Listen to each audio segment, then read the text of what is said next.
Hello everyone, this is the video lecture for Calculus 3, section 15.1, double integrals. So what is the difference between a double integral and a single integral? So let's just say I have single integral of f of x dx. Well, a double integral is just two of them for f of x comma y dy dx. Basically, you're going to be integrating this first part here, and so let me rewrite it for you. Essentially, you have this first integral, f of x comma y, and then dy, and then when you're done with this, when you're done with that part, then you'll just do the integral of whatever that thing is in terms of dx. Now, dy dx is the most common version. They will sometimes switch it up and say dx dy, and that's going to be annoying. But it is okay. We'll just be looking for it when we get there. And so let's just start doing it. I'll show you how it works. It's actually pretty easy. So 15.1.011, I have double integral over a region of 12 minus 6y dA. Now that a right there is like saying d area, basically. So you have the area of a region, essentially. That's kind of what it's trying to say. Now, this alone would not be enough for us to understand. They have to give us what that region is. So they're saying it's 0 to 1 for x's and 0 to 1 for y's. This is a strange notation. They use it occasionally. I wouldn't get hung up on it, but yeah, just basically these are x's and y's without us going too complicated here. So I could rewrite this now saying 0 to 1, 0 to 1 of 12 minus 6y dy dx.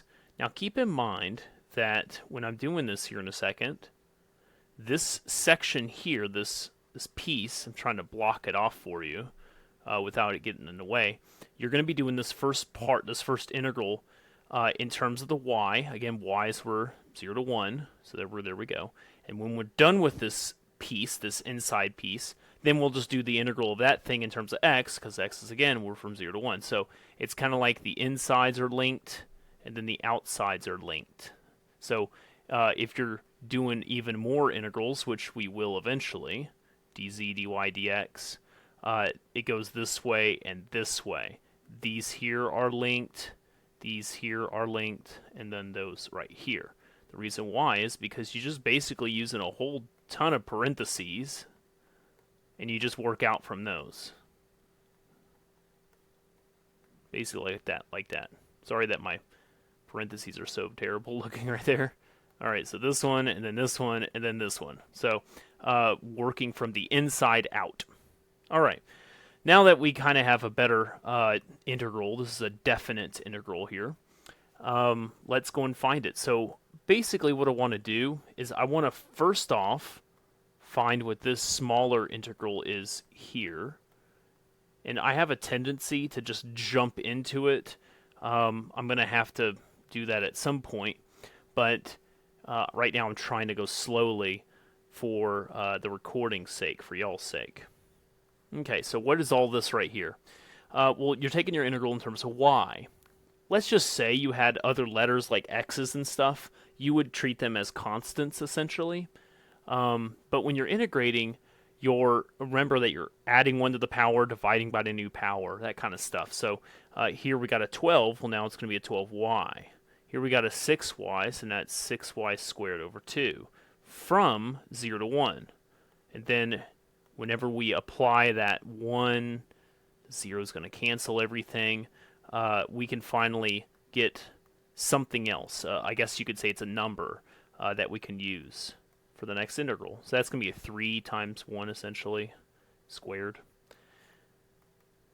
So we got 12 minus 3 is a 9. So 0 to 1 of 9. And so this is funny. It's like, where did the x's go? Well, it's just an easy problem. It's the first problem. So what do you do to integrate that guy? Well, you got 9x. 0 to 1. Plug in the 1, you get a 9. So there you go. Not too bad in the end. Again, they're starting very basic. Let's do another one. and then another one, and then another one. Lots of practice. So I've got 1 to 3 and 0 to 2 of 6x squared y minus 5x dy dx. Again, I want you to note that we're going to be doing this part first, okay? I don't always want to do a whole set of parentheses, and you'll gradually see me stop telling you what we're going to do first, because, well, you'll kind of get the hang of it by then. So eventually I'll just kind of start popping it off as we keep going. So I need to integrate this in terms of y. Notice that the y is going to go to y squared over 2. Again, x is kind of treated like a constant, so I guess you can say this is y squared over 2 now, right there. Multiply. There's no y's here, so then you add a y in. Again, it's not derivatives we're talking here. This is integrals. 0 to 2 dx. The 0 makes things go away, obviously, so let's plug in the 2 and see what we get out of this. So plugging in the 2, we got a 4. 4 over 2 is 2. 2 times 6 is 12. X squared. Plugging in the 2 right there, 2 times 5 is 10. X. There we go. Again, the 0 made everything cancel. Now I just integrate this guy. Actually, I don't need to do my integral again. So go ahead and start integrating. I mean, we got everything. We're ready for this thing, right? X squared over 2 from 1 to 3.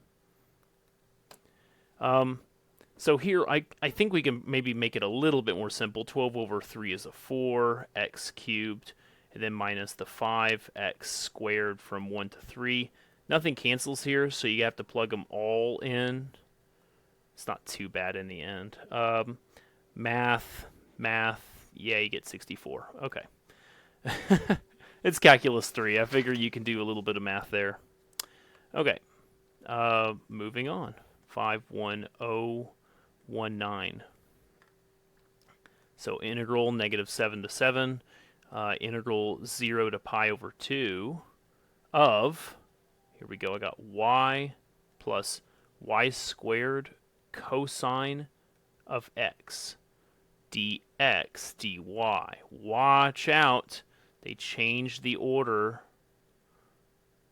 I almost always, for myself, go dy dx, almost always. It makes more sense in the way that we are going to keep going in this in these lectures, in this chapter. So this is a rarity, but it's not bad. You could technically, just as a technical side, you could swap these as long as you swap those, because there's no dependencies on one another. I know that sounds like it's like, whoa, what's going on? I would say hold off on all that. You're going to see a lot more of that in the next section. 15.2 does that more in depth. So right now, I'm just going to go and take this integral here. So take this inside integral here in terms of the x. And so there's only a y. There's no x's right now, so I'm add an x in there. Cosine, remember you're integrating, so you'll get to a positive sign in the end. And you're going from 0 to pi over 2, and then dy here in a second. Plugging into pi over 2 gets you interesting results. Plugging in 0 will actually zero it out. Sine of 0 is a 0. So we got pi over 2. Again, this is for x, so this is now going to be pi over 2y. It's kind of strange to see that.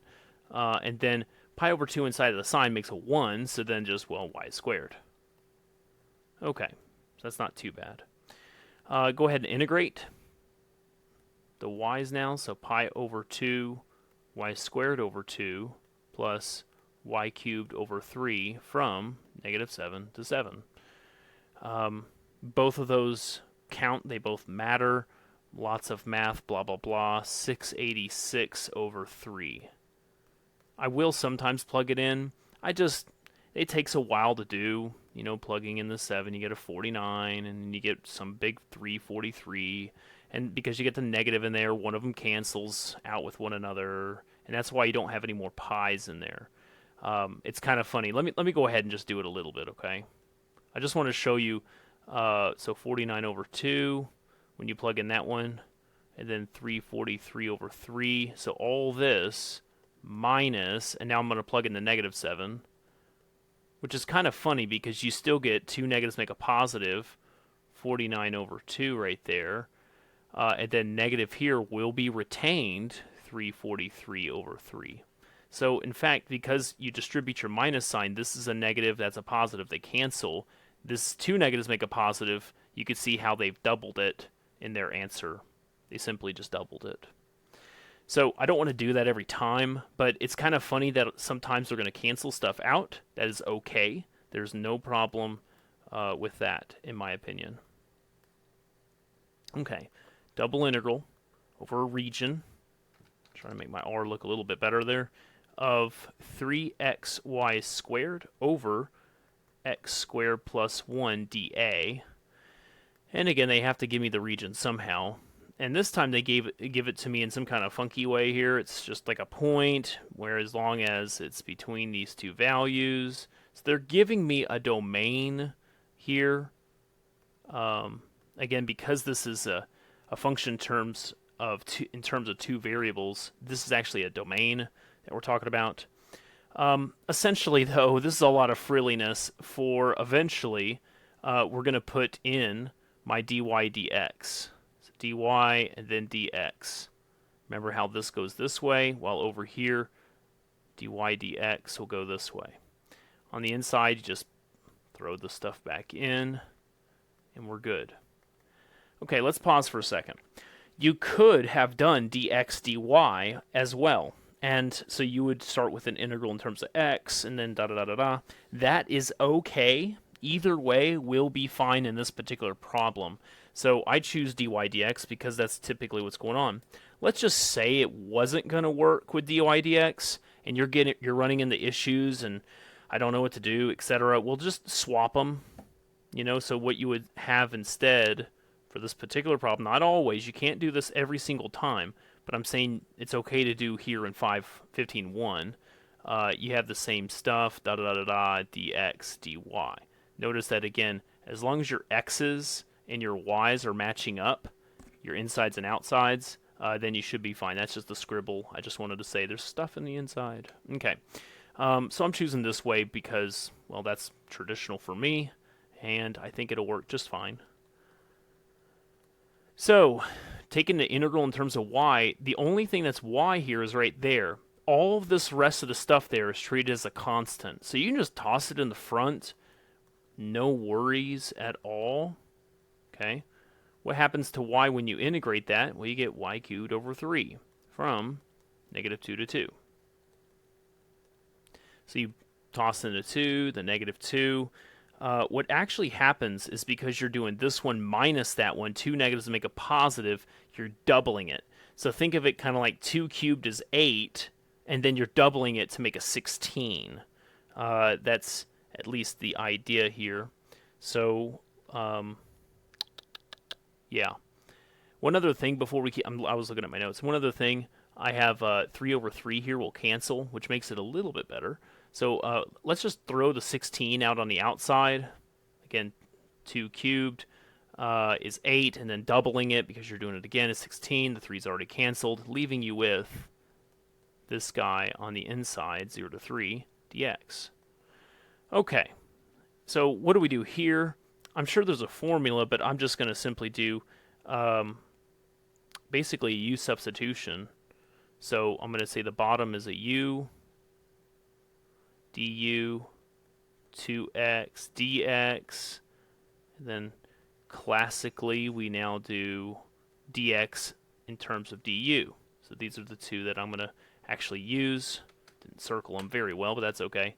So I got now 16 integral of x over u du over 2x. Notice again what I did is I took these two guys, and here I'm plugging it in, and here I'm plugging it in.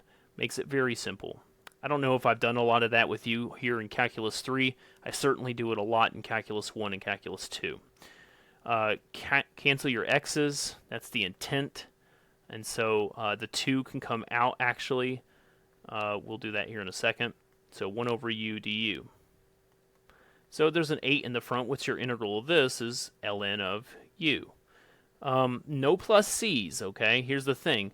I haven't put any limits for my u's. If you notice, it's not 0 to 3 anymore because that's, with u's and stuff. If you really wanted to do it, you can say from x equals 0 to x equals 3 and still be legitimate. But you remember this is u's and not x's, so don't mix them yet, okay? Again, you could write that every time x equals 0, x equals 3. But don't write 0 to 3, because that would be an incorrect statement, okay? This is just a reminder. Or, again, like you were seeing me, I just don't write them at all because, well, it's calculus 3. I'm sure we can handle that. And so my u is actually this guy. Notice that I changed from absolute values to this guy here with parentheses, because this guy's always positive. Always positive. So it doesn't matter. You can put absolute value signs or not. Doesn't matter. Now we can actually say 0 to 3. Without any kind of issues. Plugging in 0 and 3 and a 0, both are important. We basically get 10, and plugging in a 0 you get a 1. Well, ln of 1 is 0. So there's my final answer. Cool. Next problem. Let's try 15.1032. So double integral over a region, 6x over 1 plus xy dA. Again, they give me the region. It's kind of a weird way of doing it. I did not ever see this in another book, but I mean, it works. It's pretty succinct. So rewriting this, for my y's, I'm going 0 to 1. For x's, 0 to 6. Again, of this right here. dy dx. Now, I'm choosing dy dx yet again because that's just typical for me. It is up to you if you want to do that, though. The x's to integrate in this particular case might be a hassle. I'm going to not go that route. I didn't go that route originally. But just, if it's not working, if you chose dx dy instead, it's not working, just turn around, don't drown, try the other way, might be better. So let's try with this. Again, I'm doing this integral first. Notice that the only y is right down here. So what I did is I rewrote this, if you don't mind, just a second here. I rewrote it like this. I did that on purpose, so that when I'm in it, actually, you know what? I messed it up again. Not that I messed up. You see, I was so ready to say, oh, we'll go and bring it down. Now it's a -2. That's a derivative. That's a derivative. I don't want to go that route. It's not that it's wrong. It's just that I had messed up earlier on it. I could see on my paper I messed up. And so it's a common mistake that all of us do. We say, oh, yeah, derivatives and stuff like that. But really what we're doing here is integrals. So along that line, let's instead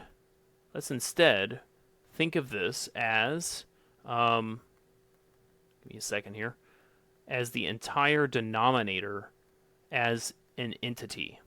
Okay, kind of like u substitution, where we have this. Again, du, we're doing dy's here, so what's your derivative? Well, that goes to 0. In terms of y, you get an x left over. Okay, it's like, what's the derivative of 5x? That's 5. So what's the derivative of 5y? It's 5. So what's the derivative of xy? In terms of y, dy, you would have an x left over. Okay. You want to solve for dy, so that's du over x. I'm going to use those two here. And I'm doing this so that you can see here in just a second, 6x over u du over x. And notice here that the x's are going to cancel one another out. The 6 can come to the front. I guess there's another integral right there. It's still a dx. See, I mess it up too. So this is one integral. We're still not doing the dx's yet. 6 integral 0 to 6 of, and I guess we could just look at it as like integral of 1 over u du. Which, if you remember, it's going to be an ln of u. Again, I need to go and plug in for this. So what was my u? It's 1 plus xy, right? From right there. From, and my y's are going from 0 to 1. Those are y values. So you're going to plug each of those in there for y. So 0 to 6, still on the outside. We got ln of 1 plus, when I plug in a 1, I get just an x right there. And then I'm plugging in my 0. Essentially, I'll just have a ln of 1. Well, ln of 1 is 0. That can go away. Notice I switched to the parentheses again. That's technically not correct, but if you notice my 0 to 6 domain, it technically still is correct. You should not result outside of a positive answer. Little technical thing. So how do you integrate an ln? Well, there's a formula. Let me pull up this formula right quick, and it's somewhere around here. ln, integral of ln, right there. This guy, right there. Okay. So have your integration tables available, especially for more common stuff like this. Let me write it out the best way I can. So if you go back to the formula, we got it's a u times this stuff. I'm going to rewrite this as saying a negative u and then u ln u. Okay, so let me just say this is negative u and then u ln u. Okay, that's really my formula. And if you chose this as u equals this stuff, then what's your du? Is simply dx, right? So then that's not a big issue. I'm not really worried about doing all these du's and u primes and stuff. You just pop it in. So 6 times, here we go, negative u plus u times ln of u. Okay. I think that's it from 0 to 6. So, of course, toss in the 6, toss in the 0, and you actually do still get some results. So slowly work on it. When I toss in the 6, I'm going to get a 7 out of that. Get a 7. ln of 7. Lots of 7s there, I see. Minus 6 times. And then for my 0, I plug in a 0, I get a negative 1. I get a 1 times ln of 1 is actually going to end up being a 0. So you don't need that. You could distribute the 6 here. Of course, these guys are going to combine right there. So I got a negative 6 times 7, which is 42. So negative 42. Again, a 42 ln 7. And over here, we got a plus 6. Combine these like terms right there. And so 42 ln 7, and then minus 36, actually. And there's your final answer.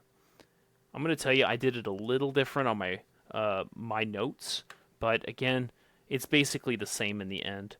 Let's keep going. 15.1043. So this one here is kind of interesting.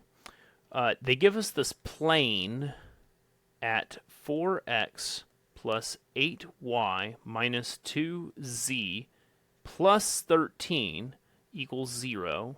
Okay, so that's my plane. And they say find the volume under the plane. Okay, and they give me this region here, which is negative 1 to 2 for my x's, and then negative 1 to 1 for my y's. Okay, so what are they talking about? Well, this region here, if we're going to do an xy plane, again, they're independent of one another. So negative 1 to 1, negative 1 to 2. We're talking this kind of rectangle right here. Okay. So this rectangle on the xy plane. But then they're saying, what's the volume under this three-dimensional plane? Now, I can't tell you what exactly it's going to look like in 3D, that plane there. I could just guess, but that region here is right here. So this is my shadow, I guess you can say. And I have some kind of plane above it. I don't know. Let me just kind of make something up that's okay. There you go.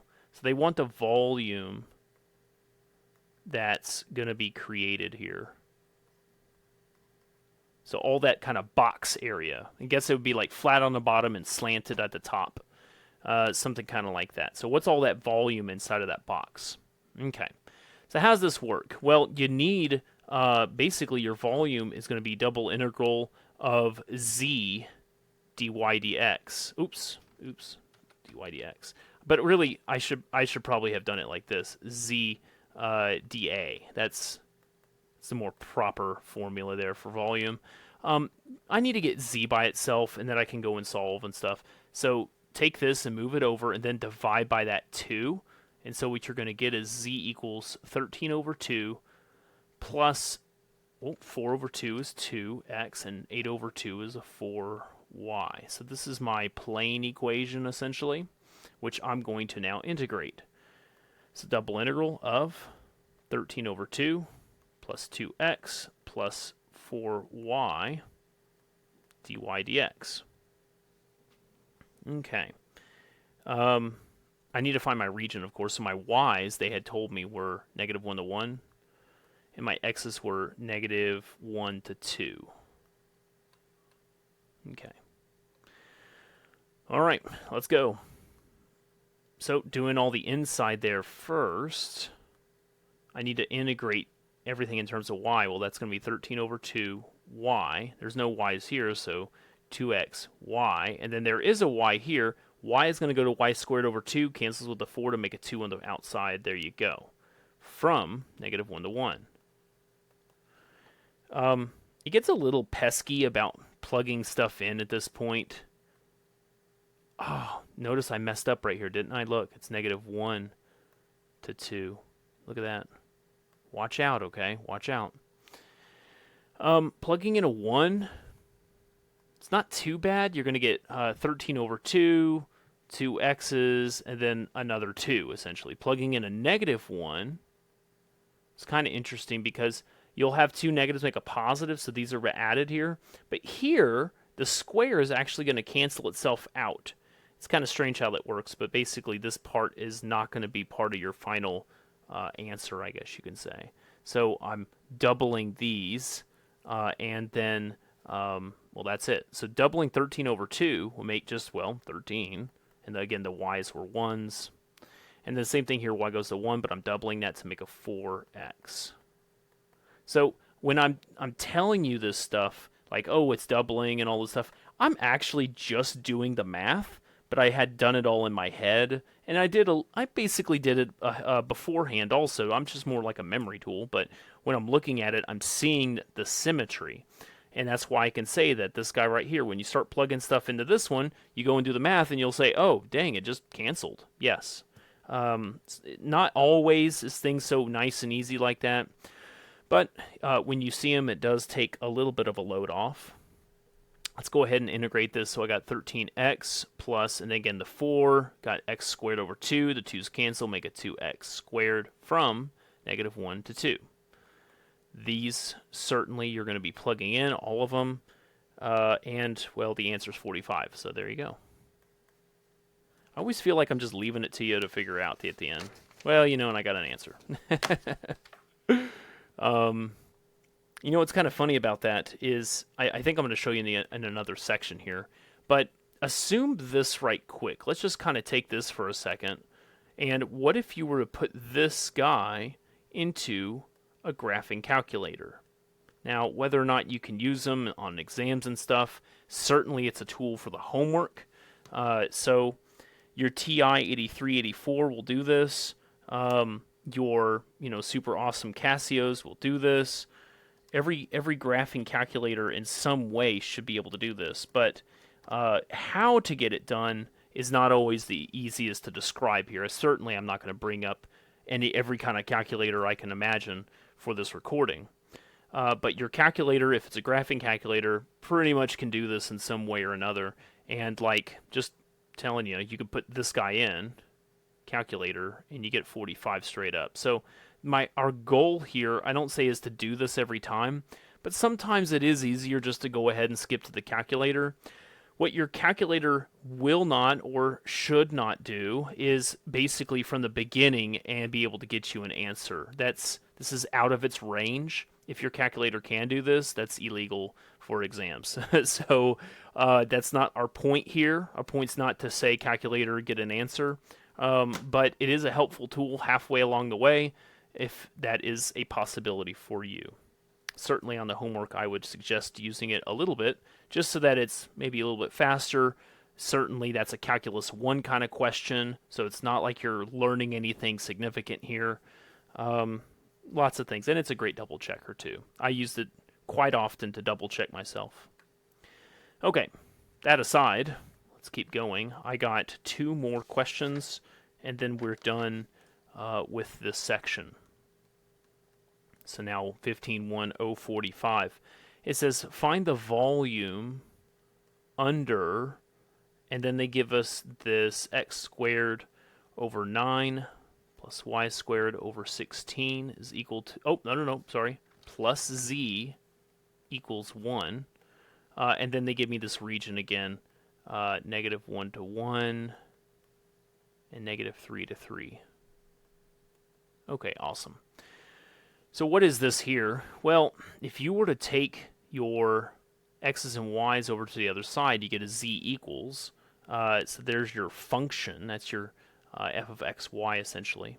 So volume, essentially, would be 1 minus x squared over 9 minus the y squared over 16. All this here, dy dx. If it's dy dx, we go from -3 to 3, and then over here, -1 to 1. Okay. And so we start to integrate. Again, doing the y's first. I would say put a y in there, put a y in here. Maybe I should have put the y in the back. It's more traditional. And then here we got y cubed over 3. So I'm just going to basically do that for a second. From -3 to 3. Again, lots of plug it in stuff, lots of math. Plugging in the 3, you could actually double it, I think, because it's symmetric to some degree. Whenever I'm doing my notes for this stuff, I skip basically a whole lot of steps here, and I just kind of skip to the end, because I do a lot of mental math when I'm doing it, and that's why it takes me longer to get prepared than to actually show it here. So let me go through some of this here. I got a 3. I got a 3 over 9 makes a 1/3. And then when you put a 3 in here, that's 3 cubed, divide by 3. So now you're going to only have 3 squared is 9, so essentially a 9 over 16. So all this stuff here minus, and then I do it all again from -3. So -3. Again, the 3's are going to cancel. 2 negatives make a positive. And then x cubed over 3. And again, right here, the 3's are going to cancel. 2 negatives make a positive in the end. And so you get the same kind of results here. Okay. Actually, you know what? Let me pause for a second. How many total minus signs will I have here? The 3's cancel, but how many minus signs? I have 1, and then 2, 3, 4 there. So let me just triple check to see if this minus sign is correct right here. See, why do I have a cube? Hold on. We're going to get to that. This should be a squared anyways, but is that a plus sign or a minus sign when I start plugging that in right here? So I got my negative, 2 negatives will make a positive. Correct. Okay, so yeah. And then, yet again, let's plug it in here and see. I got 4 negatives will definitely make a positive here as well. It kind of seems odd, though. There we go. I don't know if I should actually get that there. 3 negatives and then 1 more. Yeah, I guess so. Okay, well, whatever. DX. Eventually, you just got to keep moving. See what you get. Notice that we got distribute the minus sign here. Positive, negative, negative. Everything's doubling itself, essentially. And so that's what I've been saying. You could double a lot of the stuff here. So 2 times whatever. So now we got a 6. And then that's going to be a negative, technically, right? A negative when you're doubling that, it should be, let me just double check here right quick. Why do I have a 6 there? Should I have had a 3? No, I was doing the math already. Sorry. Keep going, doubling it. And then there, we're going to double it as well. So 9 plus 9 is 18 over 16, which will reduce here in a second, I'm sure. Okay. In fact, let's go ahead and combine these two together. You can see why a calculator at, well, about, somewhere around here would probably be effective.